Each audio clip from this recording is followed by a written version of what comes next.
우리 하나님 말씀 같이 봉독하고 말씀의 은혜를 나누기를 원합니다. 이 시간 저희들이 보실 말씀, 우리 사사기 말씀 우리 쭉 여름 들어서 보고 있는데요. 오늘은 8장 4절부터 31절까지 조금 길지만 우리 통독하는 의미로 우리 한 절씩 교독했으면 좋겠습니다. 사사기 8장 4절부터 31절까지 봉독하는데 제가 먼저 4절 읽고요, 우리 31절까지 천천히 한 절씩 교독하도록 하겠습니다.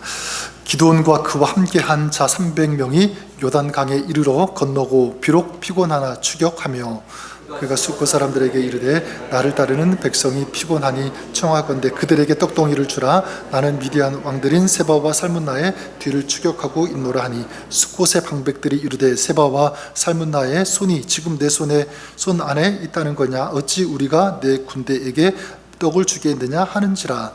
기드온이 이르되 그러면 여호와께서 세바와 살문나를 내 손에 넘겨주신 후에 내가 돌아가시와 찔레로 너희 살을 찢으리라고. 거기서 브네엘로 올라가서 그들에게도 그같이 구한즉 브네엘 사람들의 대답도 숫곳 사람들의 대답과 같은지라. 네 또 브네엘 사람들에게 말하여 이르되 내가 평안히 돌아올 때에 이 망대를 헐리라 하리라.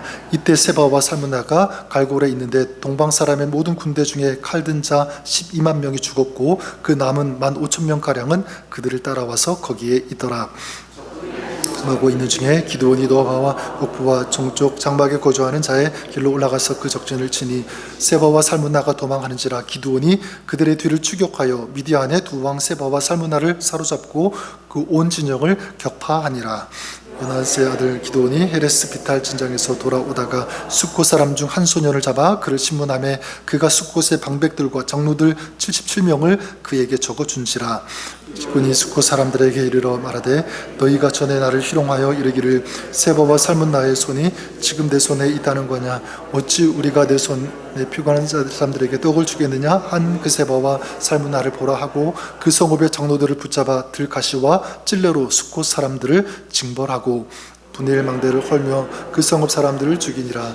이에 그가 세바와 살문나에게 말하되 너희가 다볼에서 죽인 자들은 어떠한 사람들이더냐 하니 대답하되 그들이 너와 같아서 하나같이 왕자들의 모습과 같더라 하니라. 그들은 내 형제들이며 내 어머니의 아들들이니라. 여호와께서 살아계심을 두고 맹세하노니 너희가 만일 그들을 살렸더라면 나도 너희를 죽이지 아니하였으리라 하고 그의 맏아들 여델에게 이르되 일어나 그들을 죽이라 하였으나 그 소년이 그의 칼을 빼지 못하였으니 이는 아직 어려서 두려워함이었더라. 살문나가 이르되 내가 일어나 어찌 그의 힘도 그러하니라. 기드온이 일어나 세바와 살문나를 죽이고 그들의 낙타 목에 있던 초승달 장식들을 떼어서 가지니라. 그때 이스라엘 사람들이 기드온에게 이르되 당신이 우리를 미디안의 손에서 구원하셨으니 당신과 당신의 아들과 당신의 손자가 우리를 다스리소서 하는지라. 기드온이 그들에게 이르되 내가 너희를 다스리지 아니하겠고 나의 아들도 너희를 다스리지 아니할 것이요 여호와께서 너희를 다스리라 하니라. 기드온이 또 그들에게 이르되 내가 너희에게 요청할 일이 있으니 너희는 각기 탈취한 귀고리를 내게 줄지니라 하였으니 이는 그들이 이스라엘 사람들이므로 금 귀고리가 있었음이라. 우리가 대답하여 우리가 즐거이 드리리다 하고 겉옷을 펴고 각기 탈취한 귀고리를 그 가운데에 던지니 기드온이 요청한 금 귀고리의 무게가 금 1700세겔이요 그 외에 또 초승달 장식들과 폐물과 미디안 왕들이 입었던 자색 의복과 또 그 외에 그들의 낙타 목에 둘렀던 사슬이 있었더라. 그 기므로 에봇 하나를 만들어 자기 성읍 우브라에 두었더니 온 이스라엘이 그것을 음란하기 위함으로 그것이 기브온과 그의 집의 올무가 되니라. 미디안이 이스라엘 자손 중에 복종하여 다시는 그 머리를 들지 못하였으므로 기드온이 사는 40년 동안 그 땅이 평온하였더라. 요아스의 아들 여룹바알이 돌아가서 자기 집에 거주하였는데 기드온이 아내가 많으므로 그의 몸에서 낳은 아들이 70명이었고 세겜에 있는 그의 첩도 아들을 낳았으므로 그 이름을 아비멜렉이라 하였더라. 아멘. 네, 하나님의 말씀입니다. 전에 한번 갈라디아서를 묵상할 때 그때 마음에 확 와닿는 그런 말씀 구절이 있었습니다. 이게 갈라디아서 3장 3절 말씀인데요. 너희가 이같이 어리석으냐 성령으로 시작하였다가 이제는 육체로 마치겠느냐. 성령으로 시작했다가 육체로 마치겠느냐. 이 말씀 사실 성령으로 시작했다가 육체로 마치는 그런 인생이 있다는 거죠. 비슷한 말씀으로 마태복음 20장에 예수님께서도 그런 말씀을 하시는데, 나중된 자가 처음 되고 처음 된 자가 나중 된다라고 하는 것. 처음 된 자가 나중 된다, 이 말씀이 참 마음에 와닿았습니다. 성경 인물 중에서 그런 사람을 대표적으로 꼽으라면 누가 있을까? 여러 사람이 있겠지만 그 중에 한 사람이 아마 사울이 아닐까, 그런 생각을 해보게 됩니다. 사울, 그렇죠? 처음에는 하나님의 인도함을 받아서 아름다운 멋진 사역을 시작했는데 나중에는 육체로 끝나는 어떤 그런 삶을 살고 말았다고 하는 것입니다. 그리고 또 한 사람을 꼽으라면 어쩌면 오늘 말씀을 읽은 바와 같이 기드온도 그 중에 한 사람이 되지 않을까, 이런 생각을 해보게 되었습니다. 300명을 이끌고 메뚜기와 같은 12만 명이 넘는 그런 미디안 사람들과 싸우게 되죠. 그들과 대결해서 승리를 거두게 됩니다. 아주 멋진 그런 장면 아닙니까? 자, 그런데 불행하게도 기드온의 이 마지막 이 생애는요, 굉장히 좀 안타깝게 끝이 나는 것을 보게 됩니다. 멋진 승리로 시작했다가 그 끝이 실패로 끝나는 어떤 그런 모습. 저는 이 기드온의 이 실패에서 오늘 우리가 보면서 우리가 영적으로 도전을 받는, 그가 왜 실패했는지, 어디에서 실패했는지, 이것을 보면서 우리가 영적인 타산지석으로 삼았으면 좋겠다, 이런 생각을 가져보게 되었습니다. 그래서 오늘 이 말씀을 보면 기드온이 실패한 부분, 이 네 가지를 발견할 수가 있는데, 그 중에 첫 번째가 뭐냐면 바로 기드온은 자기의 감정적인 이런 부분에서 실패했다, 이렇게 말씀드릴 수 있습니다. 4절과 5절 말씀 한번 같이 한번 읽어보겠습니다. 4절과 5절 같이 읽어볼까요? 자, 시작. 기드온과 그와 함께한 자 300명이 요단강에 이르러 건너고 비록 피곤하나 추격하며 그가 숫곳 사람들에게 이르되, 나를 따르는 백성이 피곤하니 청하건대 그들에게 떡덩이를 주라. 나는 미디안의 왕들인 세바와 살문나의 뒤를 추격하고 있노라 하니. 자, 기드온과 300명의 용사들이 매우 피곤했지만 적들을 추격하고 있죠. 이제 승리하려고. 자, 이런 경우 굉장히 목도 마르고 배도 고프고 피곤하고 그럴 것입니다. 자, 그래서 이 기드온이 어떻게 하냐면 숫곳 사람들에게 좀 먹을 것을 우리에게 달라, 이렇게 요청을 하게 되죠. 자, 그런데 6절에 보니까 숫곳 사람들이 이렇게 대답합니다. 숫곳의 방백들이 이르되, 세바와 살문나의 손이 지금 내 손에 안에 있다는 거냐? 어찌 우리가 내 군대에게 떡을 주겠느냐 하는지라. 지금 이 기도의 요청을 어떻게 합니까? 수락하고 있습니까? 거절하고 있습니까? 거절하고 있죠. 주지 않겠다. 세바와 살문나, 이 미디안의 이 왕들이 지금 내 손에 있는 것 아니지 않느냐? 이긴 것도 아닌데 내가 너에게 어떻게 먹을 것을 주겠느냐? 뭘 믿고 너를 돕겠느냐? 이런 식이죠. 이때 이제 기드온의 이 반응을 보면 우리 7절을 같이 한번 읽도록 하겠습니다. 7절 읽어볼까요? 자, 시작. 기드온이 이르되, 그러면 여호와께서 세바와 살문나를 내 손에 넘겨주신 후에 내가 두들가시와 찔레로 너희 살을 찢으시리라. 세바와 살문나를 하나님께서 내 손에 넘겨주시면, 그래서 이기면 돌아와서 너희를 어떻게 하겠다고 하고 있죠? 들가시와 찔레로 너희 살을 찢으리라. 죽이겠다는 거죠. 이기고 돌아오면 다 죽여버리겠다. 숫곳뿐만 아니라 8절에도 보면 이제 숫곳에서 거절당하니까 분헬에 가게 되죠. 거기에서도 이제 음식, 먹을 것을 요청했는데 분헬 사람들도 똑같이 거절하게 됩니다. 그때 뭐라고 얘기하냐면, 내가 평안히 돌아올 때에 이 망대를 헐리라. 다 부숴버리겠다고 하는 것입니다. 그래서 15절 이하에 보면 기드온은 미디안을 이제 물리치고 돌아오게 되는데 이 숫곳 분헬 사람들을 죽이는 이런 장면이 펼쳐지게 되는 것을 보게 됩니다. 여러분, 우리가 전에 보았던 것처럼 이 기드온은 어떤 사람이었냐면 굉장히 신중한 사람이었죠. 그래서 나가서 싸우는 것이 하나님의 뜻이면 이 양털에만 이슬이 맺히게 하시고 나머지 땅은 다 마르게 해달라고, 또 땅은 다 적시고 양털만 그리고 바르게, 이런 두 번이나 이렇게 신중하게 하나님의 뜻을 구했던 그런 사람 아닙니까? 자, 그런데 지금 어떻게 합니까? 마치 터진 화산처럼 도저히 주체할 수 없는 그런 모습, 그런 감정, 지금 복수의 칼날을 휘두르는 이 모습이 지금 이 기드온의 모습이라는 것입니다. 여기에 대해서 이 기드온이 실패한 그 이유가 무엇인가? 감정적으로 두 가지를 꼽을 수가 있는데, 우선은요, 이거는 이렇게 생각해 볼 수가 있습니다. 아마도 우리 기드온이 고백했던 것처럼 피곤하고 거기다가 배가 고프니까 그럴 수 있겠다 생각을 해보게 됩니다. 배가 고픈데 떡을 달라고 했는데 거절하니까 얼마나 화가 나겠습니까? 그렇죠? 막 이 짜증 이런 것들이 아마 올라오지 않았을까. 그러면서 아마 이런 판단력이 이제 흐려지지 않았을까 생각을 해보게 됩니다. 어떤 사업을 하시는 분이 그런 얘기를 한 적이 있습니다. 자기는 중요한 회의를 할 때 꼭 이 시간은 피한다. 그 시간이 언제냐면 11시에서 12시 사이는 꼭 피한대요. 그리고 오후 5시에서 6시, 그 시간만큼은 중요한 결정을 해야 되는 그런 회의를 할 때 피한다. 왜냐하면 그 시간이 어떤 시간이죠? 배고픈 시간이 찾아오니까. 그러니까 배고플 때 중요한 회의를 하게 되면 판단력이 흐려가지고요, 이게 잘 안 된다는 그것입니다. 가정에서도 마찬가지. 아내가 배가 고플 때, 남편이 배가 고플 때 여러분 어떻습니까? 표정 보면 굉장히 불편해 보이고 그런 것 여러분 많이 느끼지 않습니까? 그럴 때 절대로 건드리면 안 된다. 우리가 좀 생각해 보았으면 좋겠습니다. 그런데 열왕기상 19장 그 엘리야 거기도 보면 하나님이 거의 참 잘하셨어요.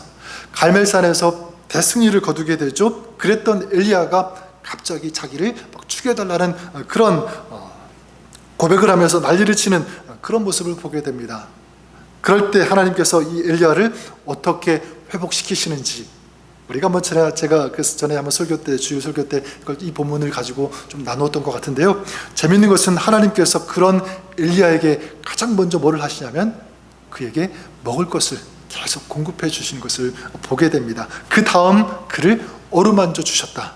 그리고 그가 깊은 잠을 잘 수 있도록, 여기 이제 계속 이런 방법을 사용했습니다. 그랬더니 이 엘리야가 원기를 회복하게 됐죠. 회복해서 다시 호렙산으로 뛰어가는 그런 모습으로 이어지게 되었습니다. 그러니까 영적으로 침체되어 있던 이 엘리야를 다시 살리시는 하나님의 방법은 무엇이냐면 잘 먹이고 잘 자게 하는 것, 이것이었다는 것. 그런 맥락에서 아까도 광고했지만 오늘 다비다회에서 맛있는 삼계탕을 해주시는데 너무너무 감사를 드립니다. 인간의 육체는 영적인 이 측면과 굉장히 연결되어 있다는 것을 꼭 기억했으면 좋겠습니다. 그래서 다시 말씀드리지만 배고플 때는, 그리고 피곤할 때는 사람들에게 건들지 마라. 나쁜 소리 하지 마라.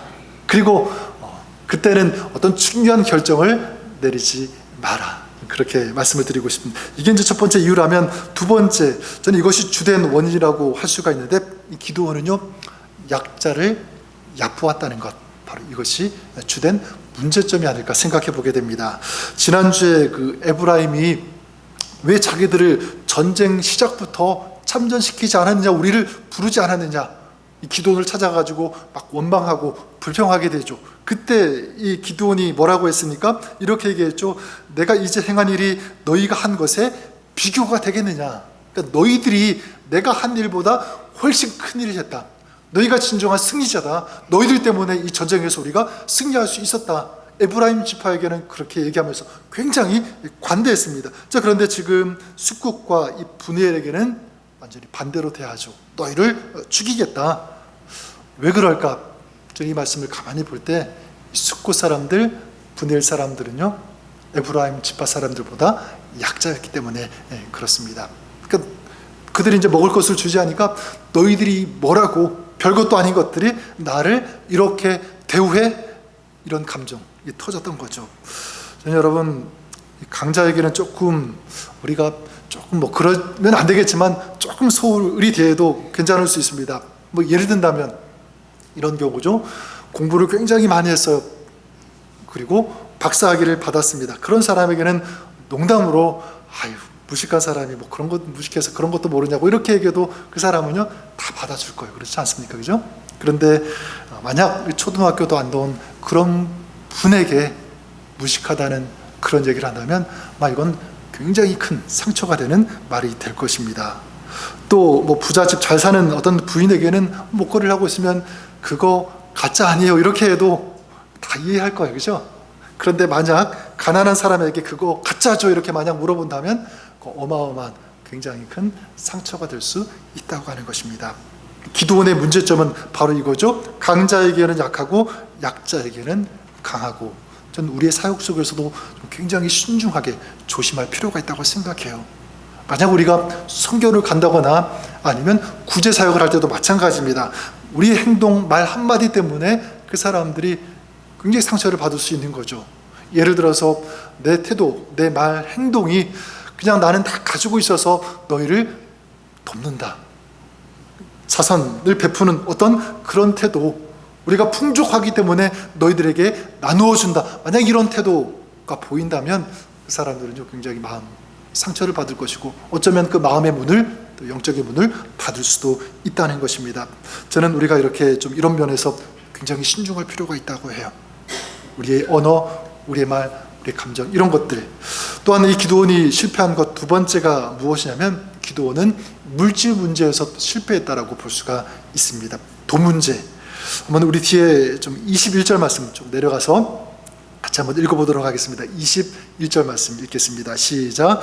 세바와 살무나가 이르되 내가 일어나 우리를 치라. 사람이 어떠하면 그의 힘도 그러하니라 하니, 기드온이 일어나 세바와 살무나를 죽이고 그들의 낙타목에 있던 초승달 장식을 떼어서 가지니라. 자, 기드온이 전쟁에서 승리하고 어떻게 하냐면, 기드온이 일어나서 어떻게 합니까? 세바와 살무나를 죽이고 그들의 낙타 목에 있던 초승달 장식을 떼어서 어떻게 하니라? 가졌다, 이렇게 얘기하고 있죠. 그리고 그 뒤에 24절부터 26절에도 보면 제가 읽어드리면 이렇습니다. 기드온이 또 그들에게 이르되 내가 너희에게 요청할 일이 있으니 너희는 각기 탈취한 귀고리를 내게 줄지니라 하였으니, 이는 그들이 이스마엘 사람들이므로 금 귀고리가 있었습니다.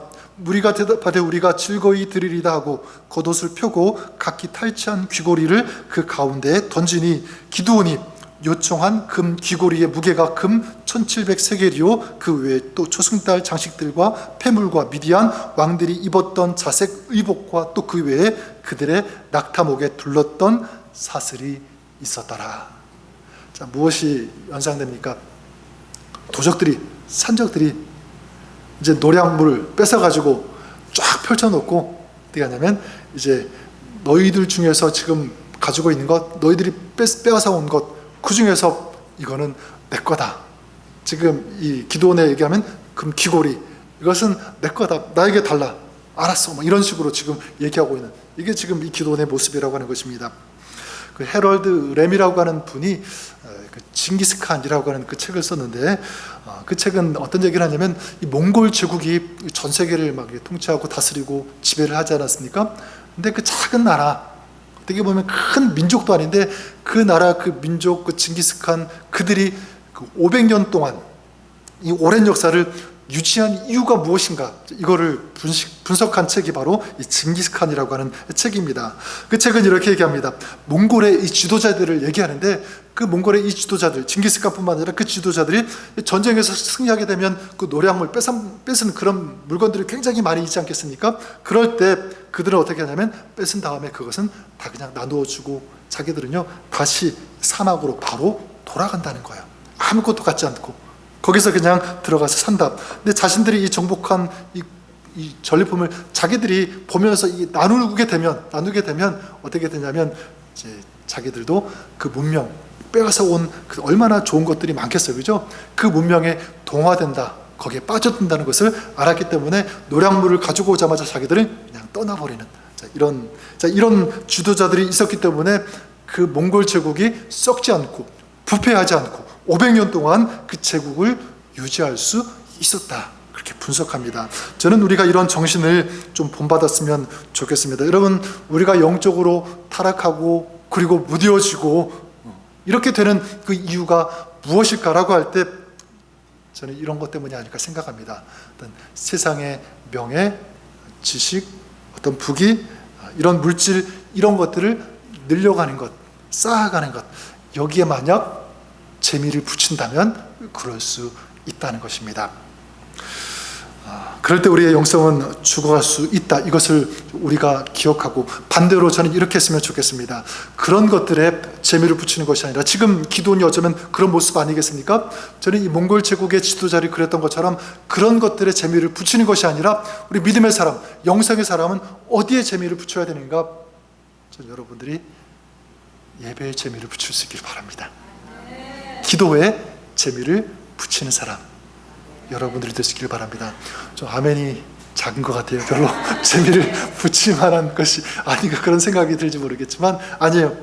전 저와 여러분들이 세상의 것에 재미를 붙이는 것이 아니라 하나님의 말씀, 기도, 예배하는 것, 그리고 주님의 사랑을 가지고 섬기는 그 섬김에 재미를 붙일 수 있는 그런 영성의 사람, 그런 믿음의 사람이 될 수 있기를 주님의 이름으로 간절히 축원합니다. 오늘 말씀 이 세 번째 보면 어떤 면에서 기도원이 실패했냐면 자기가 높아지려고 했다는 것입니다. 다시 말해서 권력에서 실패했다라고 볼 수가 있습니다. 우리 22절과 23절 말씀 이것지만 우리 다시 한번 읽어보도록 하겠습니다. 22절 23절 읽겠습니다. 시작. 그때 이스라엘 사람들이 기드온에게 이르되 당신이 우리를 미디안의 손에서 구원하셨으니 당신과 당신의 아들과 당신의 손자가 우리를 다스리소서 하는지라. 기드온이 그들에게 이르되 내가 너희를 다스리지 아니하겠고 나의 아들도 너희를 다스리지 아니할 것이요 여호와께서 너희를 다스리시리라 하니라. 자, 이스라엘 사람들이 기드온에게 얘기하고 있죠. 엄청난 대승리를 거둔 기드온이니까 당신이 우리를 다스리소서, 왕이 되었으면 좋겠다 이렇게 얘기를 하고 있습니다. 자, 그때 이 기드온이 뭐라고 하냐면 여호와께서 너희를 다스리라, 내가 아니라 하나님께서 다스리다. 굉장히 겸손해 보입니다. 자, 그런데 그 밑에 31절에 보면 기드온이 아들을 낳게 되는데요. 그 아들 이름을 뭐라고 주냐면 아비멜렉이라고 이름을 짓게 됩니다. 아비멜렉. 근데 그 이름의 뜻이 뭐냐면 아비는 우리말과 똑같아 비슷합니다. 아비, 아버지라는 뜻을 가지고 있어요. 아비. 멜렉은 무엇이냐면 왕입니다. 그러니까 아비멜렉은 어떤 뜻을 가지고 있냐면 아버지는 왕이다. 다시 말하면 내 아버지는 왕이시다 라고 하는 그 이름을 지었다는 거죠. 누구의 이름을? 자기 아들의 이름을. 자, 그러니까 이 아비멜렉은 사람들, 백성들이 자기를 보고 왕이 되어달라고 하는 그 요청은 거절했지만 그 마음 한 구석 한켠에는 뭐가 있었던 거죠? 자기가 왕이 되었으면 좋겠다, 이런 마음을 놓지 않았던 것입니다. 되기를 원했다는 거죠. 그리고 그 27절에 보면 기드온이 그 금으로 에봇 하나를 만들어 자기의 성읍 오브라에 두었더니 온 이스라엘이 그것을 음란하게 위함으로 그것이 기드온과 그의 집에 올무가 되니라 이렇게 말씀하고 있습니다. 저 무엇이냐면 금덩어리를 모아가지고 제사장이 입는 옷인 이 에봇을 만들어가지고 자기의 집에 두었다 이렇게 말하고 있습니다. 어떤 의도죠? 자기가 이스라엘을 다스리는 사람, 제사장같이, 왕과같이. 그러니까 이 에봇을 이 권력의 상징으로 이용한 거예요. 직접 왕이 되겠다고는 하지 않았지만 은근히 마음 구석에 끊임없이 계속 내가 왕이 되었으면 좋겠다, 또 자기가 왕인 것처럼 그렇게 행동을 하고 있다는 것입니다. 그러니까 겉으로는 모든 것이 하나님의 영광, 하나님께서 영광을 받으셔야 된다, 그런 모습을 비추고 있지만 사실 마음으로는 누구의 영광을 지금 취하고 있는 거죠? 하나님의 영광을 자기가 취하고 있다, 자기가 영광을 받으려고 했다. 이게 지금 기드온의 모습입니다. 자, 이제 마지막 한 가지만 더 본다면 이 기드온의 실패 어떤 것이냐면 이게 정말 가장 아쉬운 부분이 아닐까, 좀 개인적으로 그렇게 생각을 하는데 무엇이냐면 평탄할 때 이 기드온이 안일했다라는 사실입니다. 마지막 부분 우리 29절부터 31절까지 같이 한번 읽어보았으면 좋겠는데요. 29절부터 31절까지 한번 읽어보겠습니다. 시작. 요아스의 아들 여룹바알이 돌아가서 자기 집에 거주하였는데 기드온이 아내가 많으므로 그의 몸에서 낳은 아들이 70명이었고 세겜에 있는 그의 첩도 아들을 낳았으므로 그 아들을 아비멜렉이라 하였더라. 자, 여기 보니까 이 기드온에게 뭐가 많았다고 말씀하고 있죠? 아내가 많았고 그 다음에 첩도 많았고 그리고 그 처와 처백에서 낳은 아들이 몇 명이라 된다고요? 70명. 아들이 70명이니까 아마 여자, 딸도 다 그 숫자를 합치게 되면 곱하기 2하면 한 140명 그 이상이 되지 않을까 이렇게 생각을 해보게 됩니다. 어마어마하게 많죠. 물론 뭐 아내가 많고 첩이 많고 자녀가 많다는 것, 그것을 탓하는 것이 절대로 아닙니다. 근데 아쉬운 것이 있어요. 문제가 있습니다. 그게 뭐냐면 그 말씀을 다시 보시면 기드온이 싸움이 끝나고 돌아가서 자기 집에 거주하였는데 이렇게 말씀하고 있는데 그 다음이 문제예요. 집에 돌아가서 거주해서 거기에서도 주님의 뜻을 따랐다. 기도하기에 힘썼다. 이런 내용이 나오면 얼마나 좋겠습니까? 그렇죠? 그러지 않고 아내가 70명이었다. 첩도 많았다. 아들이 70명이었다. 이것이라는 사실입니다. 이게 굉장히 아쉬워요. 그러니까 영적으로 그는요, 싸울 때, 전쟁할 때는 정말 무서운, 깨어있는 하나님 편에서 기도하면서 그랬는데 집으로 돌아와서 평탄할 때, 그럴 때는 영적으로 그냥 아니란 그런 모습을 우리가 추측해보고 생각해볼 수 있다는 것입니다. 기도는 어려울 때, 그는 전쟁할 때, 그럴 때는 성공했지만 그러나 전쟁이 끝났을 때, 성공했을 때 그때는 실패했다라고 볼 수도 있는 거죠. 저는 이것을 우리가 영적으로 좀 교훈을 삼았으면 좋겠습니다. 여러분, 정말 아름다운 영성의 사람, 정말 아름다운 믿음의 사람은 어떤 사람일까? 물론 어려울 때, 힘들 때, 고난에 있을 때 깨어서 기도하고 하나님을 찾고 하나님 앞에 나아가는 이런 모습 있는 사람이라고 저는 믿습니다. 근데 저는 좀 한 단계 높여가지고 정말 영성이 있는 하나님의 사람은 어떤 사람인가? 물론 어려울 때 기도해야 되겠지만 반대로 평탄할 때, 아무 문제 없을 때, 그럴 때 더욱 깨어있는 그런 사람, 더 기도에 힘쓰는 그런 사람, 예배를 놓치지 않는 그런 사람, 하나님의 뜻을 그때도 끊임없이 구하면서 하나님 앞에 나아가면서 주님의 도우심과 주님의 인도하심을 구하며 살아가는 그런 사람, 이것이 정말 영성의 사람, 믿음의 사람인 줄 믿습니다. 그래서 이 승리한 사람들, 믿음의 사람들, 믿음의 선배들을 보면 공통점이 있습니다. 특징이 있는데 그들은요, 한결같았다는 것. 한결같았다. 아브라함이 그랬죠. 가는 곳마다 단을 쌓고 하나님을 경배하고 하나님께 예배했다. 이 아브라함 믿음의 사람의 모습 아닙니까? 우리가 지금 새벽마다 다니엘서를 계속 묵상하고 있는데 다니엘도 그 중에 한 사람이죠. 포로로 잡혀올 때도 예루살렘을 향하여, 성전이 있는 하나님을 향하여 하루에 3번씩 무릎을 꿇고 기도했습니다. 그리고 바벨론의 총리가 되었을 때도 마찬가지죠. 한결같이 변함없이 예루살렘을 향하여 무릎을 꿇고 기도하는 이 모습, 전 이것이 우리의 신앙, 우리의 모습이 될 수 있기를 바랍니다. 그래서 여러분들에게 질문합니다. 여러분 혹시 지금 살아가면서 혹시 평탄하십니까? 아무 문제가 없으십니까? 그럴 때 기억하십시오. 그때가 기도할 때라는 것을, 그때가 하나님을 더 찾을 때라는 것을, 진정과 신령으로 하나님께 예배할 때라는 것을, 이것을 명심하고 기억하고 살았으면 좋겠습니다. 자, 이것이 오늘 마지막 이 기도원의 모습인데 우리 자신을 한번 돌아보면서 점검해 볼 수 있기를 바랍니다. 나는 사소한 감정, 이걸 잘 다스리고 있는지, 두 번째, 나는 세상의 물질과 명예, 주님의 뜻을 따라 살고 있는지, 어느 것에 더 재미를 두고 있는지, 한번 우리가 점검해 보았으면 좋겠고요. 내가 왕의 자리에 앉아서 혹시 영광을 받으려고 하고 있는 것은 아닌지, 그리고 마지막 보았던 것처럼 어려울 때도 기도해야지만 평안할 때도 나는 기도하고 있는가, 기도에 힘쓰고 있는가, 우리 자신의 모습을 돌아볼 수 있는 여러분 되시고요. 그래서 이 시대 우리 하나님께서 원하시고 하나님께서 찾으시는 믿음의 용사, 기도원과 이 기도원의 용사가 그랬던 것처럼 이 시대 정말 아름다운 하나님의 사람으로, 하나님의 용사로, 하나님의 백성으로 끝까지 쓰임받는 그런 저와 여러분 우리가 될 수 있기를 우리 주님의 이름으로 간절히 축원합니다. 그리고 이 기도원의 실패, 나의 실패가 되지 않도록 더욱더 깨어서 영적인 경계태세를 늘 갖추고 살아가는 오늘 하루, 또 여러분의 평생의 삶, 그렇게 될 수 있기를 우리 주님의 이름으로 간절히 축원합니다. 한번 기도하겠습니다.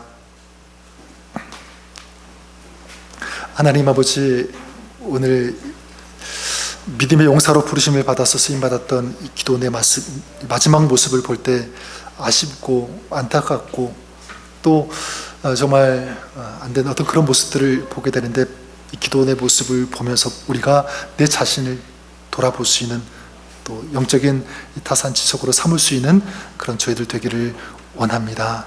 하나님, 우리가 살아가면서 하나님의 뜻을 오늘도 구하고, 그리고 어려울 때, 힘들 때도 주님을 찾아야 되지만 그렇지 않을 때도 정말 주님을 찾는, 내가 높임을 받는 것이 아니라 하나님 안에 영광을 받으시도록 끊임없이 내 자신을 드리고 낮추고 헌신하는 이런 믿음의 용사의 삶 저희들이 살아갈 수 있도록 도와주시옵소서.